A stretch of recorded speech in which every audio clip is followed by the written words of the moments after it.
All right, time for today's Health Watch. When you've got a sick kid, you might find yourself wondering whether you're fine with dealing with things on your own or if it's time to call in a professional, the pediatrician. As we head into cold and flu season, there are some things you need to know to make the right calls on this, so we made a call for you. The doctor is in. Joining us now is Dr. Amanda Kravitz, a pediatrician at Weill Cornell Medicine here. Doctor, thank you very much for being here. Thank you. Good morning. Thanks for having me. So I find that the scariest time for a kid to have a cold is when they're super little, newborns. Yep. When do you know when to worry, when not? Definitely. So newborns are our most vulnerable population for sure. They do not have a very strong immune system. In general, a newborn can have a little bit of a sniffle, and that's really nothing to worry about. They can sound congested when they're sleeping. However, if they're showing any signs that they're working harder to breathe, so using their belly to breathe or sucking in at their ribs, those are signs that they're working harder to breathe and should be seen by the pediatrician. Additionally, if your baby under 2 months old has a fever, that's considered a medical emergency. So if your baby is under 2 months, has a fever, call your doctor right away and bring them to the closest emergency room. They're noisy breathers as is. They have like little pugs. Yes. Definitely, especially when they're sleeping. They are very, very noisy. I forgot about that. They're really so are. Noisy. Yeah, you're worried the whole time. You're like, this doesn't sound good at all. 100%. But if their color looks good and they're not working harder to breathe, the noisiness is nothing to worry about.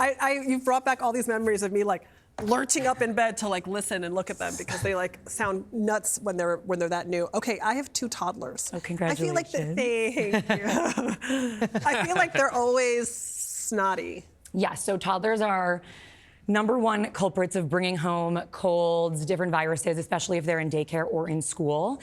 Oftentimes you can manage it at home. So they pretty much chronically have a runny nose, especially through the winter months. If they have a low-grade fever, a cough, a runny nose, that can be managed at home. However, if they have fever that's lasting a long time, so lasting more than 48 hours, definitely call your doctor. You want to find out if there's something more serious going on.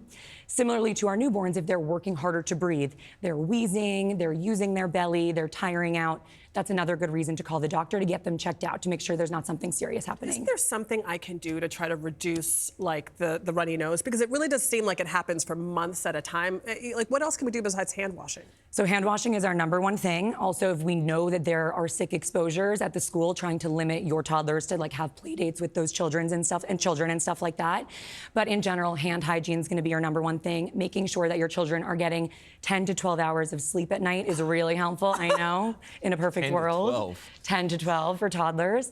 And eating a good varied diet. All the nutrients are going to be really good to help build up their immune system.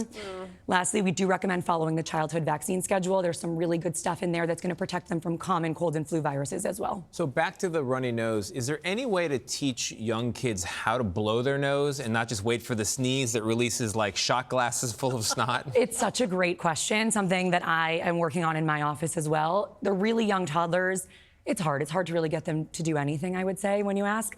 Once they're a little bit older, you can demonstrate. You can put a tissue, show them what you want to do, try to have them mimic you when you're blowing out of your nose. But no, I would say saline nose spray can be really helpful. That can help flush everything out, just a little bit of saline nose spray. If they let you get in there. If they let you, it might be a 2-man job. It's a hold down and spray. Yeah. Absolutely, Remember the snot suckers? Oh, yeah. Oh, man. Yeah. We still love those in my office. Jeez. Yep. Okay, so when should you call in the professional with the older set of kids? When do you know it's time to call a doctor? Yeah, so school-age kids, for the most part, you can manage it at home. School-age kids, they have most of their vaccines, their immune systems are a little bit stronger. So oftentimes, if they have fever, cough, sore throat, you can manage that at home with pain relievers, fever reducers. If they have been exposed to something like influenza or strep throat, it is a good idea to call your doctor. There are tests that we can run in the office, and if they're positive, there's medications that we can give that can help them feel better sooner.